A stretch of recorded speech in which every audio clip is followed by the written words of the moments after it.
So good morning. Thank you all for joining us. I'm Heather Maver. I'm one of the newer technology consultants to join Warwick. And prior to being with Warwick, I was actually an insurance broker myself and focusing on cyber liability and helping clients with that risk management piece of things. So it's my honor to introduce Chris Zito, who has been serving clients since 1980 and joined Zito Insurance in 1989, where he's now the president. So cybersecurity, as you guys have heard today, is a constantly evolving topic, and the way that insurance addresses that is also evolving and emerging continuously. So please help me welcome Chris Zito.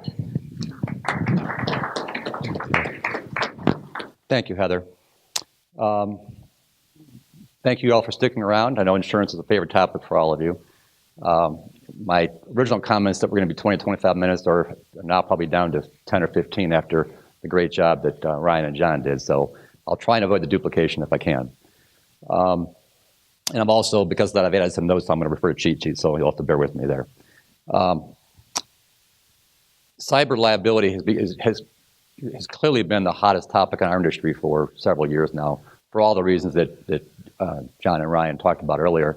But despite that, it's estimated that only 1 in 3 businesses actually carry some kind of cyber protection. I'd be curious of those of you in the room who carry cyber liability insurance now, or who thinks you do. I know Heidi does. Okay, all right. So good. Most of you don't actually, which is very typical. And a lot of reason for that is because we don't know what we don't know. Education is huge, and that's why I applaud Warwick for holding this event, because as you now know, if you aren't scared about data breach and privacy issues after the first 2 presenters, you should be. It's a big deal. So I'm glad you're here. The one important thing to know about cyber liability policies is, unlike a lot of other insurance that you're familiar with, car insurance, property insurance, general liability insurance, it's a non-standardized coverage. I would be hard-pressed to find 2 cyber policies side by side that would look anything like each other. Even though they may cover the same things at the end of the day, their terminology is different, their definitions are different, the nomenclature, coverage, intent. So it's important that you are working with somebody that actually understands this type of insurance and can give you the proper advice. I guess I forgot to click ahead here. That was just a quick commercial for who we are, but I think you know that by now. So it's again, it's critical that you understand what you're buying, because it by no definition is it remotely the same. The term cyber liability has the connotation that all these data breaches are electronic in nature. And a lot of clients or prospects that I talk with and make the recommendation of the coverage, they will say to me, well, we don't do e-commerce. People can't buy stuff off my website. We don't take credit cards. So I don't, thanks, but no thanks. Number one, what they don't realize is they can be affected by a million different sources, as was illustrated in this morning's presentations. But also, data breaches are not always electronic. Some examples of claims or incidents that are not electronic would be, you leave your briefcase. For those of you who still have briefcases, leave them in the car and it gets stolen. You leave a confidential file on a desktop, or somebody breaks into a file cabinet. Documents that should be shredded are put in a trash can or a dumpster, and there are people called dumpster divers that go in and look for these type of things. So just because you don't do business electronically or you do it in a limited fashion doesn't mean you aren't exposed to data breaches. To complicate the coverage further, what a lot of insurance companies have now started to do is allow you to bundle coverages that were typically found in other areas of your policy, such as crime coverages, data processing coverages, and bundle them and combine them into a cyber policy. There are 3 basic ways that you can typically buy cyber insurance. One, which is the most basic, most affordable, and easiest to get, is as a rider or endorsement to your basic business policy. A lot of companies are coming out with these endorsements. They'll call them all kinds of things. They'll call them cyber protector. They'll call them data defender. They'll call them whatever trademark they want to put on them.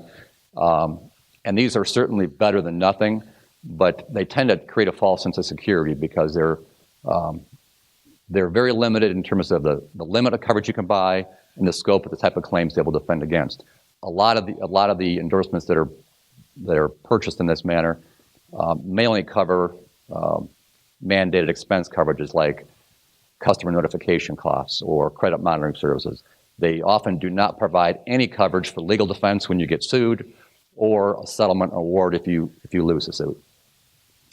The next method of buying the coverage often is through, many of you may have what we call a management liability policy, which would include things like directors and officers liability, employment practices liability, trustee fiduciary liability.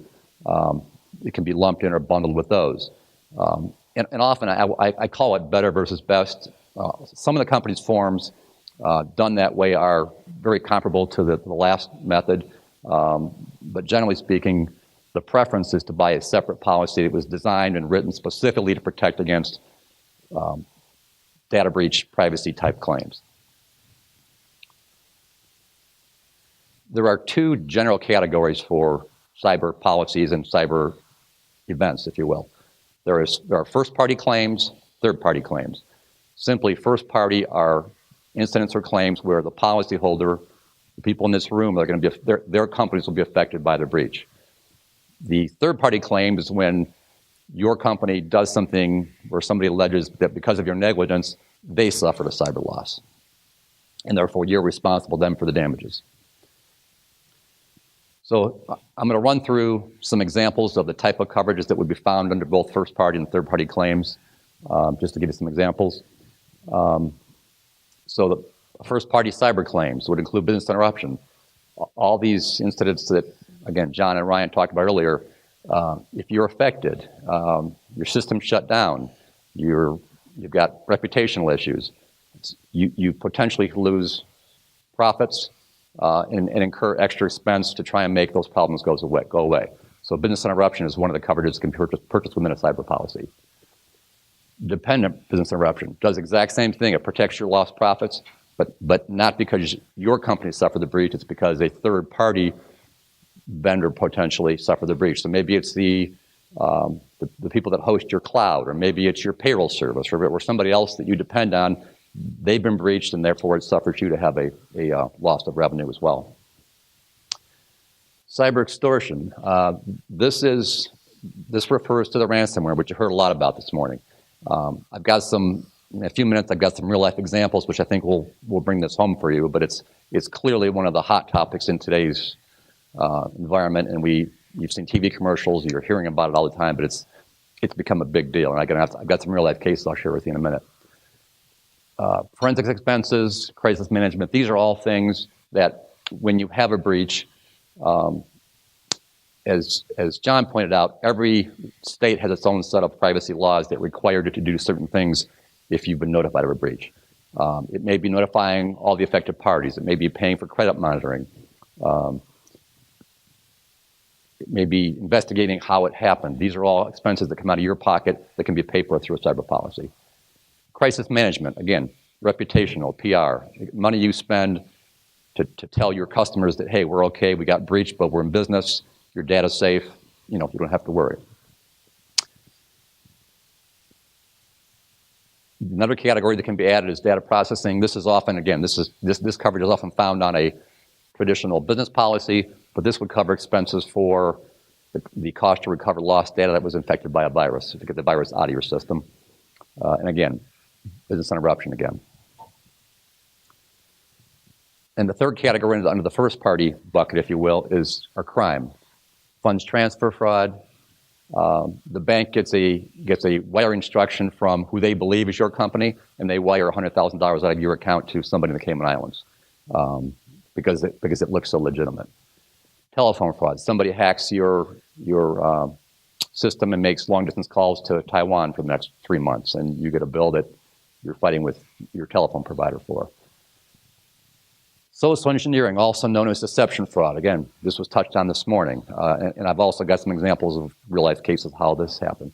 Essentially, social engineering fraud is a case where you or your employees are tricked into believing you are working with somebody that you normally work with, and they deceive you into voluntarily releasing your money or your product to somebody that was not who you thought it was.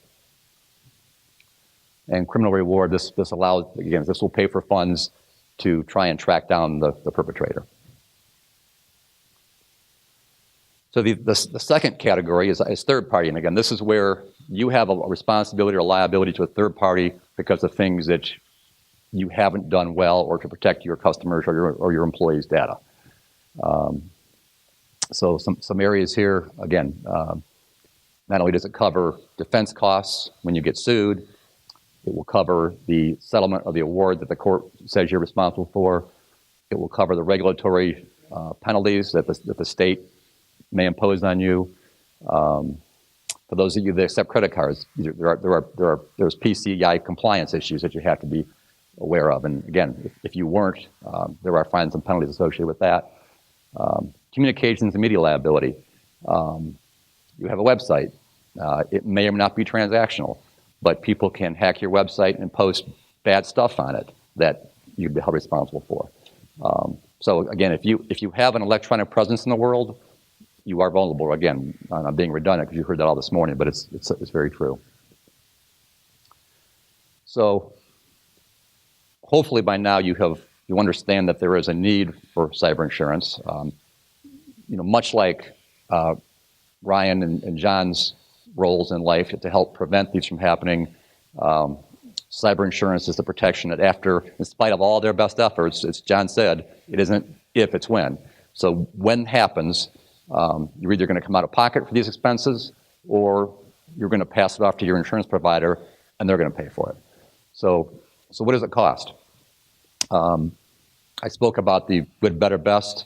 The cyber endorsements added to your business package policy are normally very inexpensive, as low potentially as $75, maybe to $250, $300. So they're very affordable, but like everything in life, you get what you pay for. So it's going to be limited in coverage. It's going to be limited in not only in the type of coverage or types of claims it will pay for, limited in the amount of coverage you can buy. It'll have sub-limits for different types of coverages. And again, unless you're used to reading insurance policies or your agent is keeping you on top of it, you're just not going to know that until it's too late. Again, the standalone policies that were written and designed to cover cyber exposures by far are a better answer, but they also are much more expensive. They typically will run anywhere from $1,000 to, I've got a client that pays six figures for their cyber coverage, but they've got $10 million of coverage and they're a big company. So it all depends on the size of your company, the type of information you keep, the type of protection you have in place. That all affects the premiums. Then to further that, these are some of the things that the insurance companies look at when they're determining how much they're going to charge you for cyber coverage. What type of response plans do you have in place? Again, going back to the previous presentations, this is critical. What kind of data do you keep? How many records do you have? Basically, contractual risk transfer. When you've got an account with PayPal or somebody, or any of your vendors, have you read the contract? Are they responsible, if they get breached, they're responsible to protect you? These are all things that insurance companies look at when they're determining how much risk you pose to them as a client and how much they're going to charge you for their protection. What kind of employee training you do? And we've hit on that all morning. That's absolutely critical. So some real life claim situations. Well, no, I'll stop it. I'm sorry, I jumped ahead here. These are some general sources of claims. Again, a lot of this is what you've already heard this morning. We may have all the security in the world within our offices, but maybe we have sales skill out with unencrypted cell phones and iPads. If you're a retail operation, you may have a wireless, I'll call it a cash register, a point of sale. There's been a lot of cases where people sat in parking lots and captured credit card information over the air that was being transmitted from the wireless point of sale unit. Stolen documents, phones, laptops, all pretty self-explanatory. Disgruntled employees. Candidly, that's in the minority, but those are situations. Most of the errors do come from employee error. On rare occasion, there are some that are deliberate. And of course, staff mistakes, which touched on this morning too, that's by far the most common. So here are some real-life claim examples. And these are not things that were buried in statistics that Travelers put out in some publication. These are phone calls that I took that called and said, Chris, I got a problem. So I'm going to just run through a few of these with you. And there are different types of claims that would affect different parts of the policy. But it gives you an example of that these things really do happen.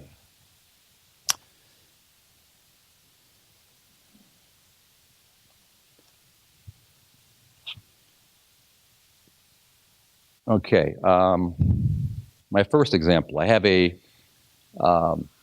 large nonprofit that keeps medical data on probably 600-700 clients. Their HR person, not their HR, but the person, their client services director, had all of the client data backed up on a flash drive, put it in her purse, decided to go to the baseball game. While she's at the baseball game, her car got stolen with her purse in it. So, needless to say, that flash drive is floating around who knows where with all that private information on it. So, they had to report it as a potential breach. They had to issue letters to hundreds and hundreds of potentially affected people. Fortunately, that one didn't go anywhere because the people involved weren't, I'll say, high risk. So it ended up dying a natural death, but it was an example of one that could have been a real big deal. Another one, this was an example of the cyber extortion claim, which was affected by ransomware. My client in this case is a distributor of industrial pumps. So in the middle of workday, all of a sudden, everybody's screen blanks out, and up pops a website for CryptoLock. And CryptoLock says, we have encrypted your data, you're not getting it back unless you pay us a ransom. And there was a timer on there, 24-hour timer, and said it was ticking by the second, said you have 24 hours to pay the ransom or your data's gone forever. So, and as I don't know if John or Ryan pointed out, they sent a set of instructions that said, here's the deal. You go buy Bitcoin and you send it to this account, and we'll give your data back. So they got the company credit card, went and bought Bitcoin, transferred it, and a day later, life was good again. That is until 30 days later when it happened a second time. And in the middle of that, they had their IT person in adding more firewalls. So again, you can even with best efforts, there is no certainty that it's not going to happen again as you can stop these people forever.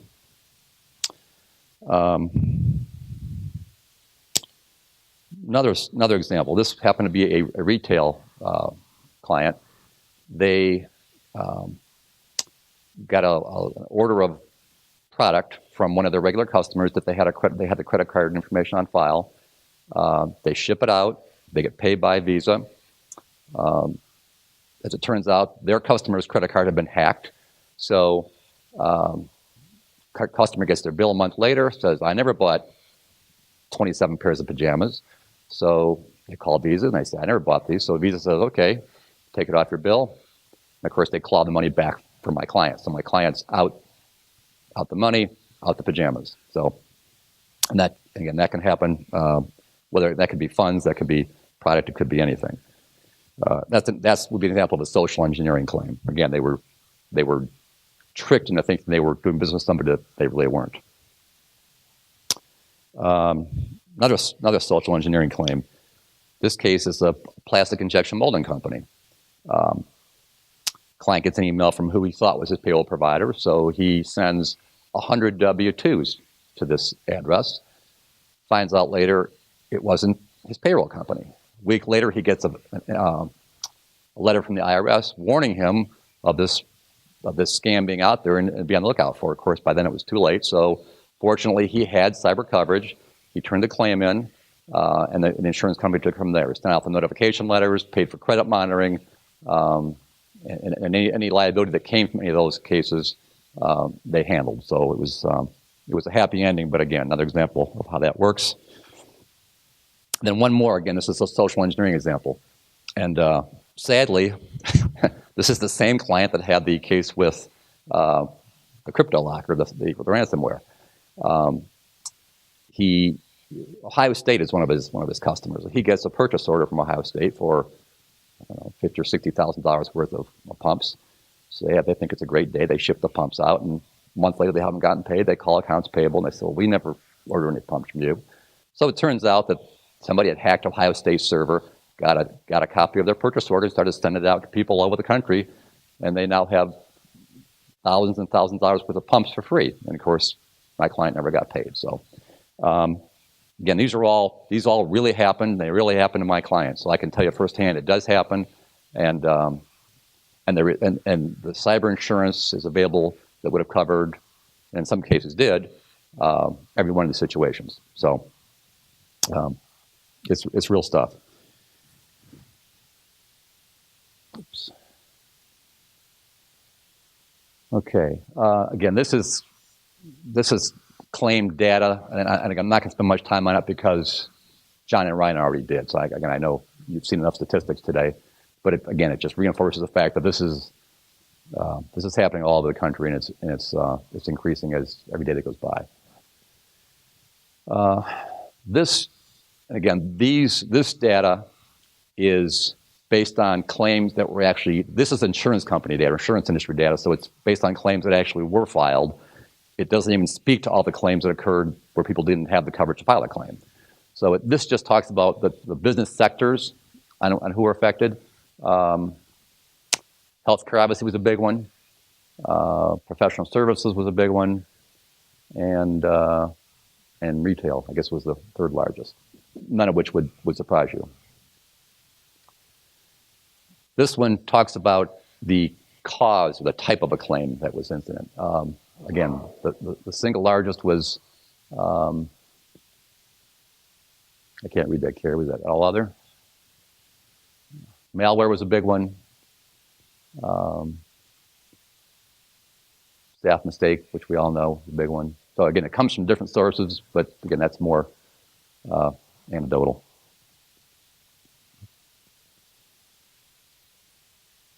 Again, these are statistics from the industry, but most of the time, these claims come from third parties, the outside in. These are not typically, although a lot of them originate from employee error, they're not deliberate or malicious employee intent.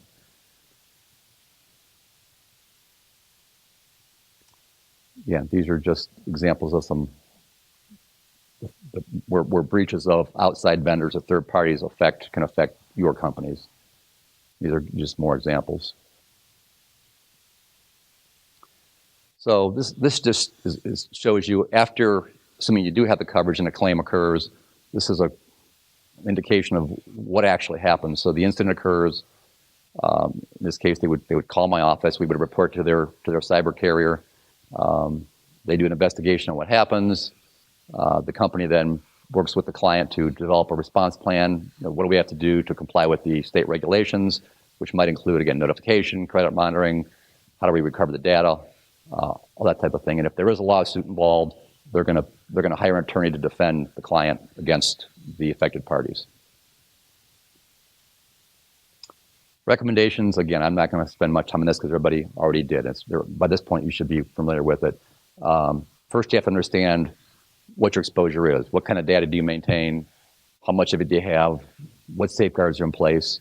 In one of your handouts, there's a little scorecard here that helps you assess if you're doing certain things or not doing certain things. It'll come up with a score. Again, you'll all be different, but I think it's a good exercise to go through. Staff training's huge. And obviously, I may be biased, but I do recommend that you, even if it's the inexpensive version, that you have some kind of cyber liability, because it's going to happen, and it's not inexpensive to make it go away.